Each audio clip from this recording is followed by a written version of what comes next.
Creative Entrepreneur Capital Summit. You all give that a round of applause.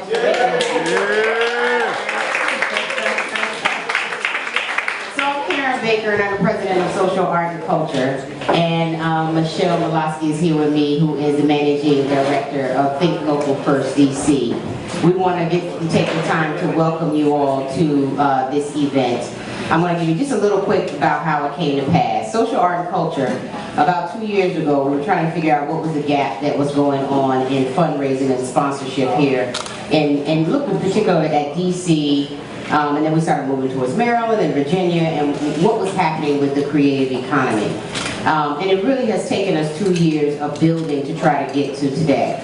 We're doing a lot of research, observation, all of us being a community of practice. Everyone who sits on our board is a working artist. So we were like, what is the problem? We looked at fundraising and sponsorship, and then Nicole Lewis, who's one of the board members, like, I don't think that's the problem. I think people really don't know that there's other opportunities out there besides just chasing grant money. How do they get investors to really look at these mission-driven ideas that they have and really put the dollars behind it? But then when we looked a little deeper, we're like, do people have really strong business models? Do they know how to pitch their business? You know, then in order to get to a point of being able to look at a particular investor or using their social capital in order to get what they need as well. So after all of that, here's the Creative Entrepreneur Capital Summit. Okay? So I really thank you. And we wanted to keep it intimate because, I said to one artist, I was talking to her at the Don't Mute DC Go-Go, and we were talking about, after you leave here, your charge is to take this back to your communities. Your charge is to take this back to your organizations and build. So there's one reason that it's an intimate setting. That's one reason some people are picked and hand-chosen to be here, because we need to make sure the resources are available to those who do not have access to the resources. So beyond the panel that's going to be sitting here until 3 o'clock, there are people in the audience that also have resources for you as well that you may not know about. So I really encourage you to network during the 15 minutes and during your lunchtime. We allow that again for you to be able to purposely network. But then the thing is, you see those little yellow stickies over there, look a little small from here. But there's sticky pads over there as well. We want to know what you learned, and then we want to know what you need. Michelle and I had a conversation yesterday. Someone's trying to write legislation for freelancers here in DC. Wow. And one thing that she doesn't know is what you need. So you have to tell us what you need. I know what I need. But you got to tell people what you need. So we want to take that back to her so that she can start writing legislation for freelancers, because there's a lot of freelancers in Washington, D.C. And a lot of times you sit at your desk, you're task-oriented, and you don't know a lot of the things that you need from a business perspective. So again, I just want to make sure that everyone is welcome and you understand the purpose of what we were trying to bring to the table, and we hope that the outcomes are there. Thank you, Karen. Mostly, I want to thank Karen Baker for bringing us all together here today. So, I'm Michelle Malatsky. I'm the Managing Director of Think Local First DC, and we are working for the long-term stability of locally owned businesses, because locally owned businesses give back to the economy more than chains do. I just want to draw your attention to our brochure. We are going to have a workshop next Friday on paid leave and tipped wages and a lot of things that small business owners need to know about. And there's also a brochure about our organization. We'd love for you to join so we can continue to work together and do more workshops like this. So thank you all very much for coming. So your first panel is the business model panel, and Nicole Lewis, again, one of the board members of Social Art and Culture, is going to introduce the moderator.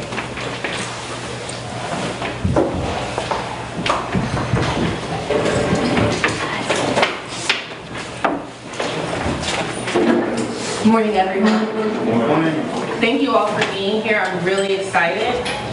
The moderator for this panel is Hyacinth Vassell, and she is the Vice President of Innovation Engineering for the Association for Enterprise Opportunity. In her role, she oversees and develops strategies across programmatic, research, and advocacy initiatives organization-wide. A critical component of Vassell's role is leading teams in multiple complex problems that create and develop standards, models, and tools for technical assistance solutions. In her role, Vassell is also responsible for shaping new initiatives as well as building and managing philanthropic and partner relationships. Prior to joining AEO, Vassell was the director of their Inner City Capital Connections Program at Initiative for a Competitive Inner City.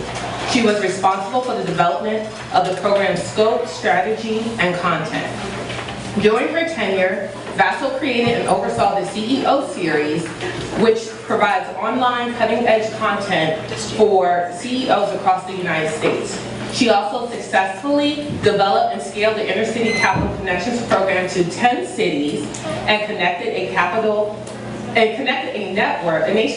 nationwide network of capital providers, which made almost $1.5 billion of debt and equity capital available to program participants. While at ICIC, Vassell helped participants develop business strategies that enabled them to create almost 16,000 jobs in underserved communities. She also has broad experience as a senior business consultant. She worked with firms such as Arthur Andersen and Accenture, leading diverse projects, portfolios in re-engineering, process improvement, and change management.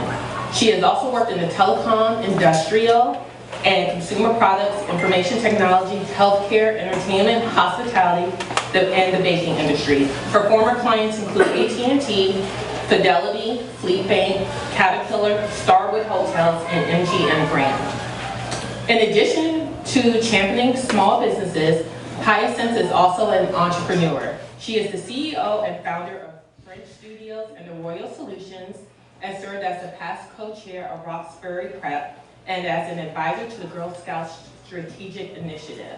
She's a proud graduate of the University of Massachusetts Amherst, where she earned a BS in psychology. Welcome, Hyacinth. Thank you.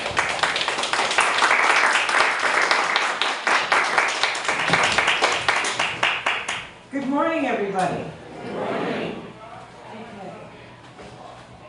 So before I start with the panel, I just want to get a sense of who I have in the audience here. Can you tell me, how many of you have your own businesses? How many of you would like to have your own business? How many of you are seeking funding for your business? Okay. All right, that gives me a good understanding of what I'm dealing with. So what I'm going to ask the panelists here is to just take a few minutes, introduce yourself and your organization, and then we'll get into the meat and potatoes of the questions. Sounds good to everybody? Sounds good. All right. So I'm Brian Becker. I work for the Ciocca Center for Principal Entrepreneurship as a part of the Bush School of Business at Catholic University. I'm Shelly Bell. I'm the founder of Black Girl Ventures. We work to create access to capital for Black and brown women. I also work with large brands like Google and HubSpot around like training and helping entrepreneurs understand how to get access to capital or how to work on their business models. I'm Mara Walker. I'm the Chief Operating Officer of Americans for the Arts. So we are a national arts advocacy and service organization helping people understand the power of the arts and building better communities, lives, workplaces, and basically really what we believe is that when an individual is given information about the power of the arts, they become great advocates for pro-arts policy. Thank you. So, Brian, you have worked on a program that's near and dear to my heart. I'd love for you to, we have a lot of people here who have businesses, and I'm assuming that they also have business plans as well. How do they then ensure that the plan that they put in place is a viable, sustainable plan? So with the businesses that we work with at Catholic, we position ourselves as a resource center, and a lot of times as somebody who doesn't necessarily have a background in business myself, I'm trying to find the right people to connect them with that can help them out. So really part of me being here today, but then what I do in my day-to-day is having conversations with folks who could potentially serve our businesses and their needs. So that involves folks in the city, other nonprofit agencies like Think Local First and others. And basically we are connecting students with the projects themselves And they know a whole lot more about setting up a business plan and having a viable cost structure and everything else than I ever will. And so basically I serve as the intermediary between the businesses themselves and the services that they could need. But to answer your question, I think that speaking with somebody the other day, she works for an accounting firm that is all about how to properly set up your business. And I think that finding the right person like her who can look at you and say, all right, are you looking to be eventually, if you're just a DC business and that's what you want to be and you want to make sure that's the lifestyle that is right for you and your family and everybody else, great. You can set it up in such a way that you will have all of your eventual questions answered and it'll be the proper format for that business.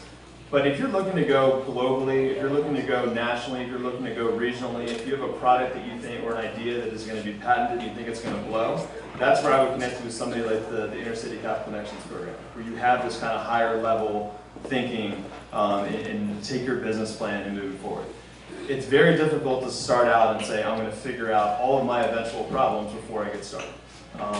That said, you can hedge your bet a little bit and say, all right, this is who I think I want to be, which I think is an essential question to answer, and then surround yourself with people, and there are tons of resources in this town to help you with that, to help you at least get the first stage of those questions answered, and then of course you can pivot from there if necessary. I was sitting on a panel a few months ago with two different food entrepreneurs, and they said, one guy, it's his personality, he said, look, I would much rather have a business with no plan than a plan with no business. He was I'm gonna get out there and test the market, and this is gonna be a live action pivot scenario. That's his personality, that's who he is, and now I think he's opened his 4th location.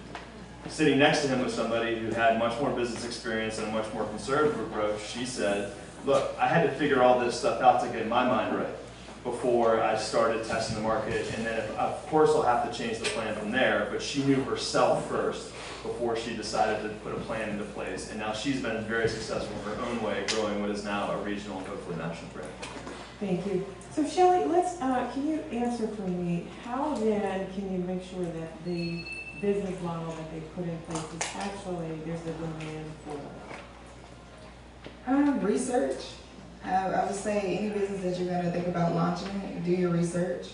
I tell people all the time, don't spend time on wondering whether that is good or great or the best, or, put it out there and see if it works. Revenue is a validator. Your friends who have never started a business before, that are sitting around you, giving you all the advice and answering all your questions, they are not the validator, okay? Revenue is the validator. Can it make money? And a lot of times even when people are like, oh, I want to get investment, it's one of, how the phrase, it takes money to get money, where like you got to make money to get more money in the investment world. And so you want to figure out like what your business model is, and your business model being geared toward how your product or how your service makes money. And then you think about scaling. But I mean, the first step is testing it out. If you don't have a full-blown, I am not a fan of 20-page business plans. Like, I am against them. I speak openly about that everywhere I go, even at roundtables at Congress. Like, y'all need to stop that. So, but a business model canvas, some great bullet points, something to get you past your thought process of like, will this work or will it not? Like, research, look up things. We have access to so much data. Track. So, track on your social media, track using Google Analytics, like track who's coming to your website, track who they are, where they're coming from. Maybe you need to promote to a different area. Like what you're trying to put out may not be for your community, may not be for DC. Maybe it's for Maryland, maybe it's for Virginia, maybe it's for Oklahoma. But we don't have to have the guesswork. Like having all the electronic things plugged in takes the guesswork out of building your business now. So now you can look at your metrics and see where people are coming from. Well, capitalize on that information. From there, you can expand your business model. You can decide, hey, this product works, this one doesn't. So in places where you can learn how to use your tech to your benefit to figure out what product is selling best, what are people clicking on my website, are they going through to even my product page? Like with the Black Girl Ventures page, we found that people were bouncing off of the front page, and I'm like, what's happening? But I realized we didn't have anything there for them to stay for. We didn't have a blog, we didn't have videos, or anything. So when you think through like what your business model is, what are people buying in general? What are they buying from you? Because that could be two different things. And not being afraid to like really commit to the product that people are buying. I've also had people tell me things like, oh, I can see on my social metrics that I get a lot of traction on Wednesdays, but I want to get traction on Thursdays. Why? Have you made $1 million off of Wednesday yet? Then stick with Wednesday, double down on Wednesday, promote a new product on Wednesday. Like, so I think, you just want to think first, take your bullet points or your business model canvas, start trying it out with the least amount of money that you can put in, and I can give you some tools on how to do that. But just try it out, jump out there, see if it can make money. If it can make money, then try it more, and then try different things with it.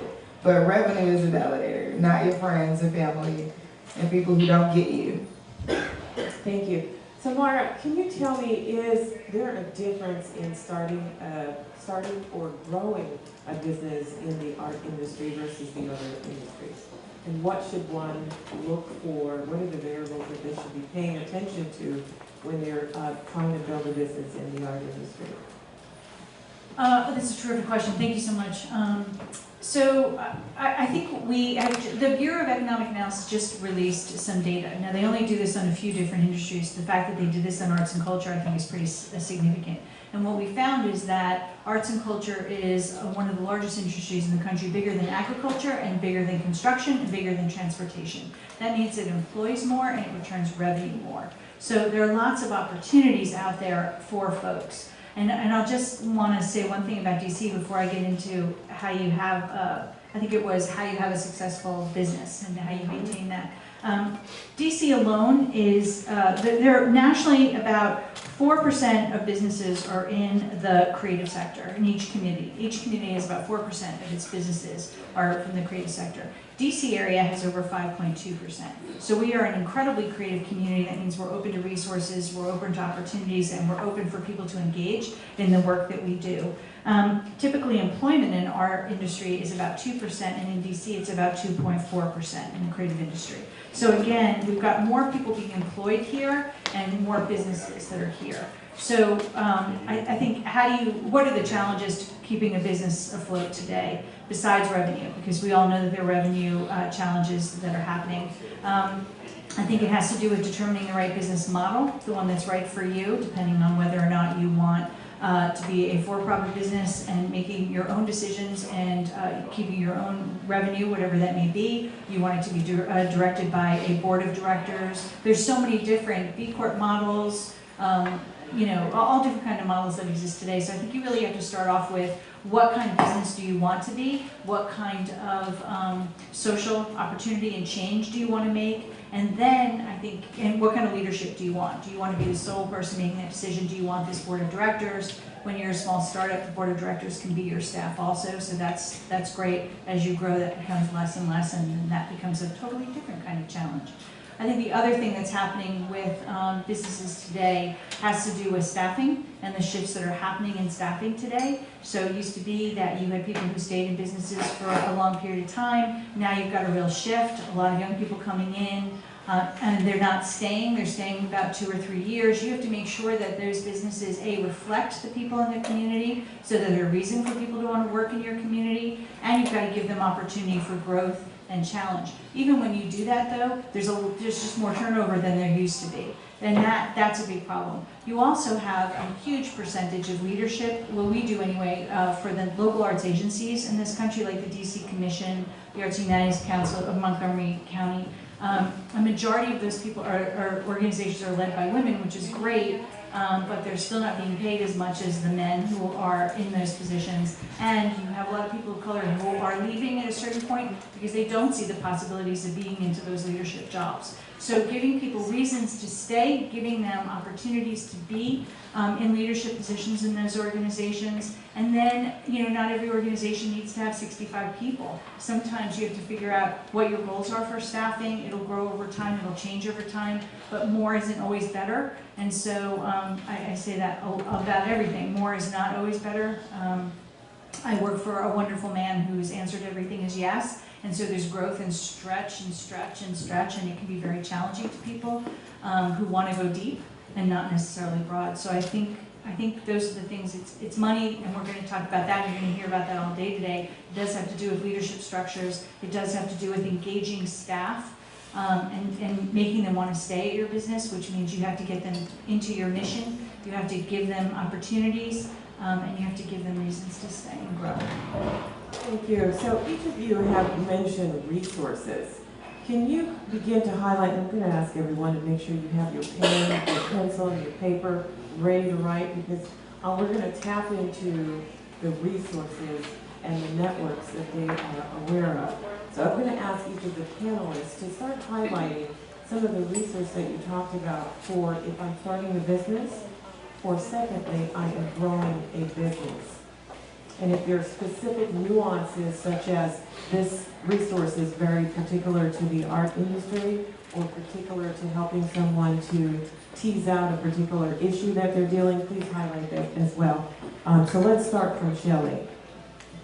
For creatives, definitely 202 Creates is a really great resource. Really, like one of the biggest resources out there. That you can learn everything from how to tie your shoe to how to say your name properly on YouTube. So, you know, like that for sure. I would say also I've created advisory boards. So out of people that I know, like surround yourself with smart people, surround yourself with people who are doing what you want to do. People go toward mentors easily because I think it's just a common language. I'm not saying don't get mentors, but sometimes it's challenging to find mentors. So I would say like change your peer group if you can. Intentionally go to networking events. Like map out, you can Google or you can look up on Eventbrite what's happening locally. If you want to change your social capital, intentionally go to places where people are talking about what you want to do. And if that's a particular person, then especially like a person like me, like I'm sure like we're on panels and speaking all the time. So if you want to meet someone, intentionally go to where they are and introduce yourself. Also, the other people in that room, listening to the person that you also want to meet, they're also probably people you want to meet. So don't walk out of a room not knowing another person or someone new, because you never know what they have access to. To be completely honest with you, social capital is the key. It is the key to building business, it is the key to getting access to capital, it is the key to all of this, is who you know. And then what you know backs up that, right? Backs up that communication and relationship building. So I would say intentionally network, like look for the people who are doing what you want and go there. Coaching. Coaching can be expensive and it is an investment and it is a dating process. However, most of the time when people say they need mentors, the truth is they really need coaches.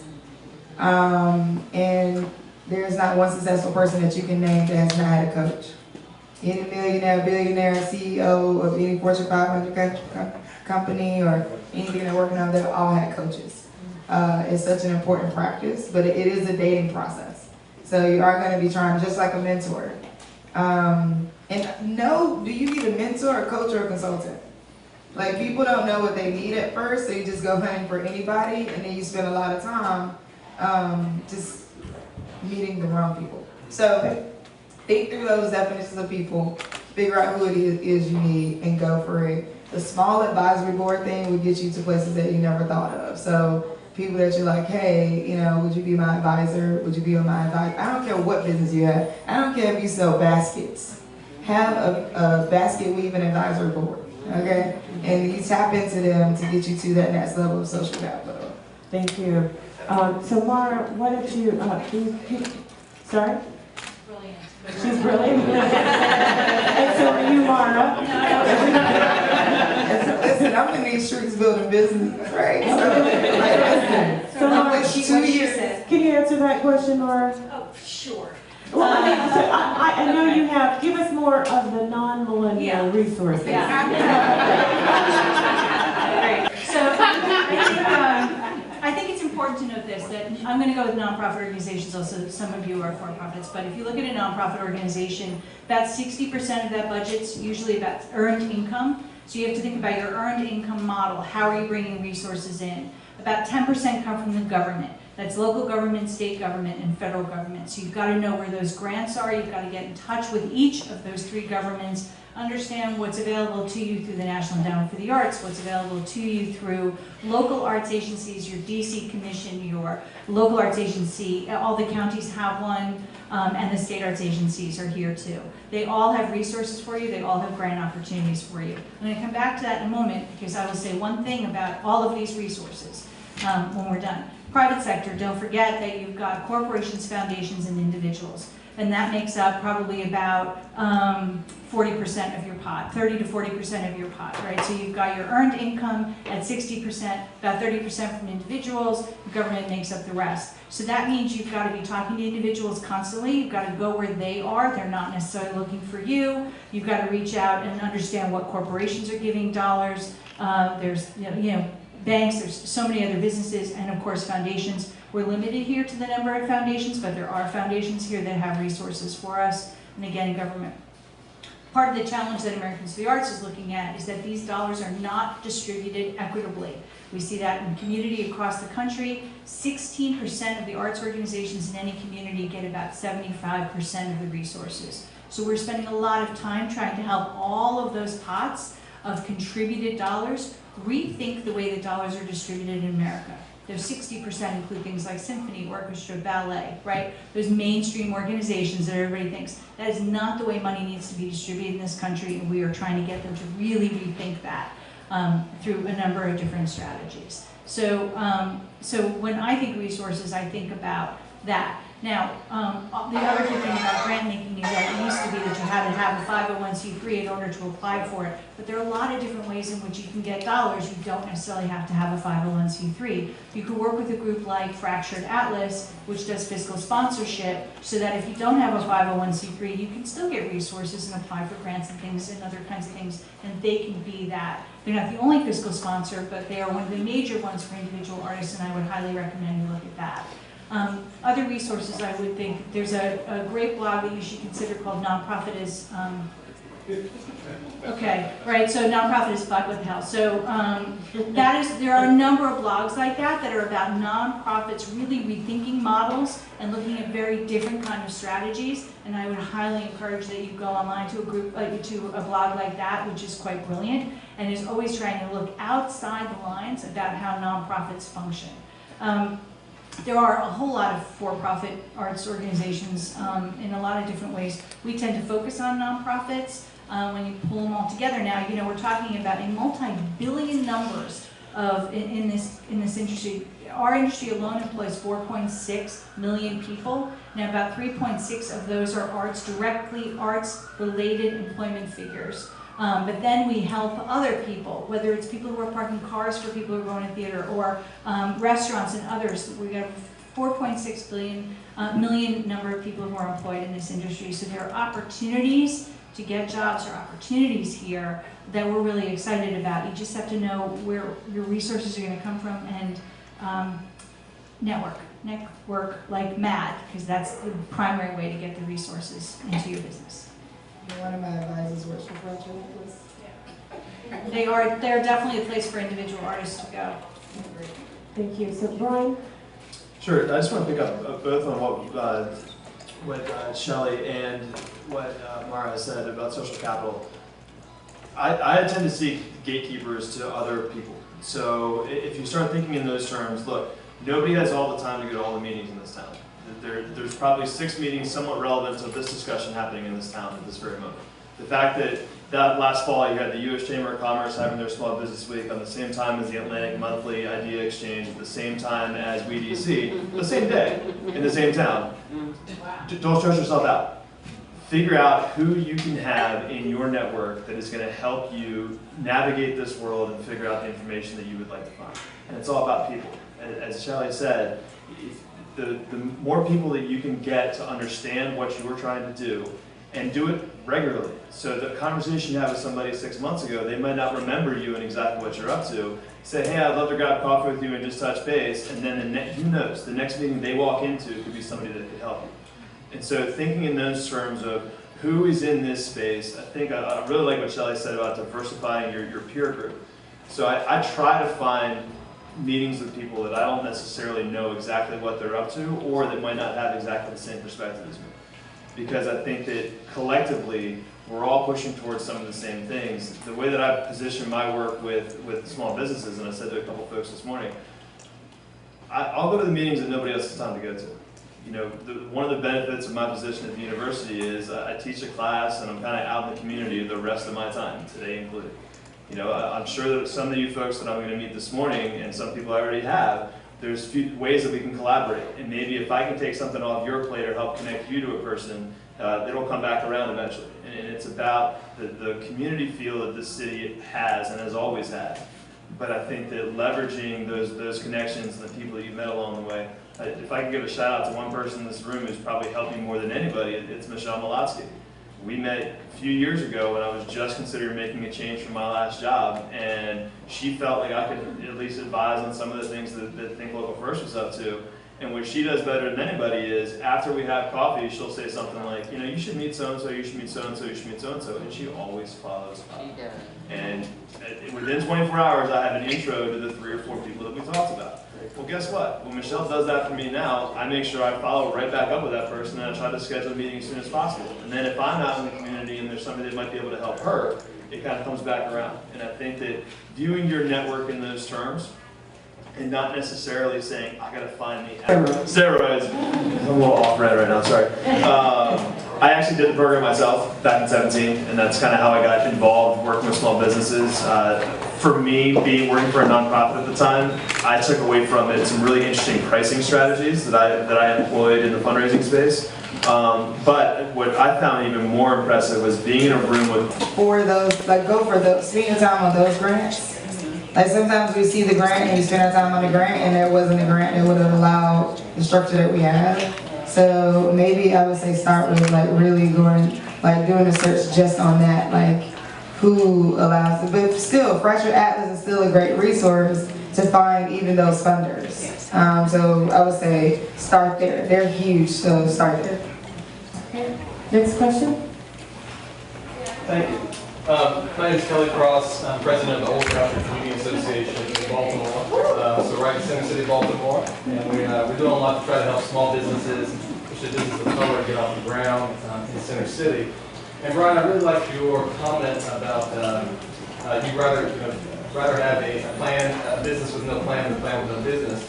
One of the things I keep seeing a lot of our sort of startup entrepreneurs struggling with is fear, a little bit of fear, uncertainty about how to move forward, planning stuff, you know, just incessantly and not making that next step forward. Are there things that any of y'all have uncovered when you see people dealing with that, and things you say to small businesses to get over that? One thing is, you got to test the market somehow, right? And it doesn't have to be this grand rollout that is going to answer all of your questions about the market viability. I would say start small.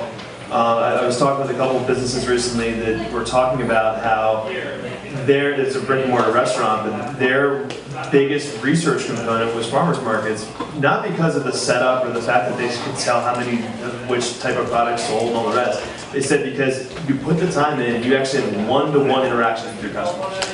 And it's a kind of, and so as soon as somebody makes a purchase, you can say, hey, let me ask you something, like, what else have you bought since you've been here? Oh, cool. Hey, you know, have you ever heard of us before?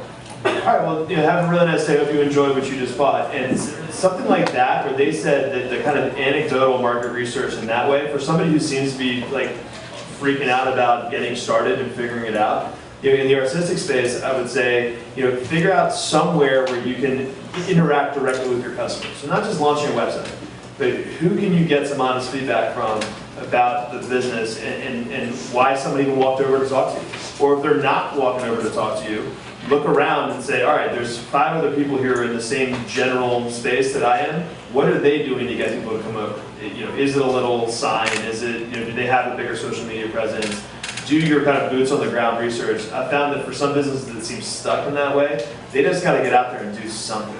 And there's certainly enough going on in Baltimore as well, where they can start to test those concepts a little bit. And what's more than the kind of like market research side of it, it gives them that confidence too, right? You know, that everybody who shows up to their first trade show freaks out. It's like, oh my God, there's 1,000 vendors here, and my pens don't look as good as those pens, or whatever it is.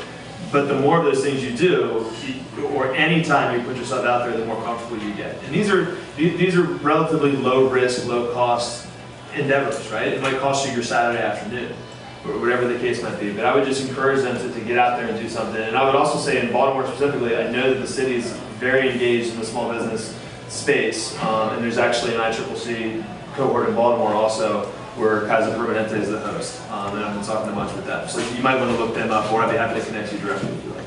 Thank you. Wait, can I say something about that one? You can, really quick. We're going to have to hold you, Shelly. I want to get some of the questions over there. Okay, come on. Hi, thank you. Darren Coates, I'm an entrepreneur in the energy and infrastructure space.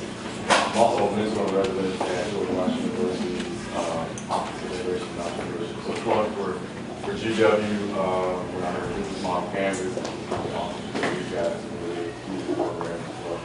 Question, we're launching what we call the Sustainable Communities Project in conjunction with George Washington University and DC Housing Authority. We're trying to drive entrepreneurship to underserved youth. What are some of the challenges that you've seen, completely different than teaching entrepreneurship at GW, then going into some of the communities that we're interested in going to now?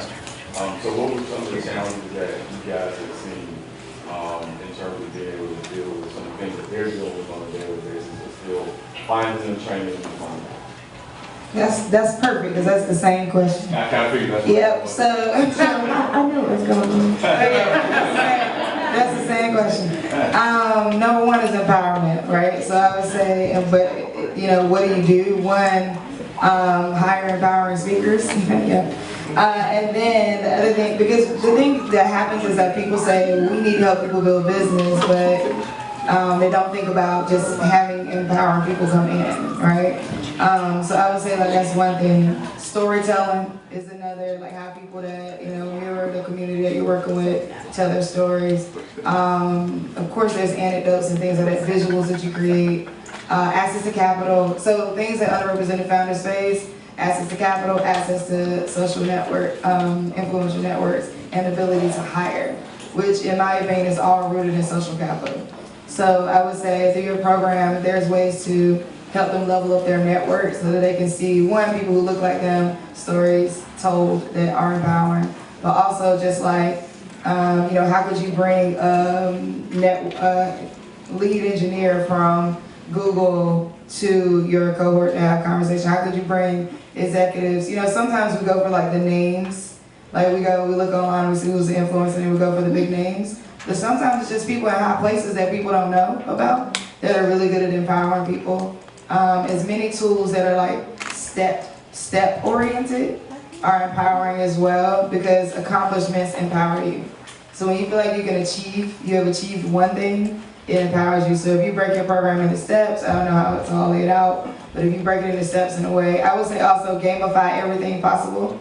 So if there's a way to gain points, if there's a way to that's also an encouraging thing for people, is that they know that they're getting somewhere. That could be a visual, that could be a race, that could be, also building days where people can not do anything. Because that's something that entrepreneurs don't get. So but it's still in the realm of entrepreneurship. But building in cohort days where you come in, and today it's all about what are your thoughts on new news thing that happened. Something else that's we stay in an entrepreneurial mindset so hard, and sometimes you're just on a hamster wheel at some point and trying to figure out where to hop off and make revenue, and it gets challenging. Well, thank you for our panelists. Thank you so much. Do we have time to take one more questions, or we're done? I've gotten the done. Sorry. The panels will be here. If we could just thank each one of the panels for their time.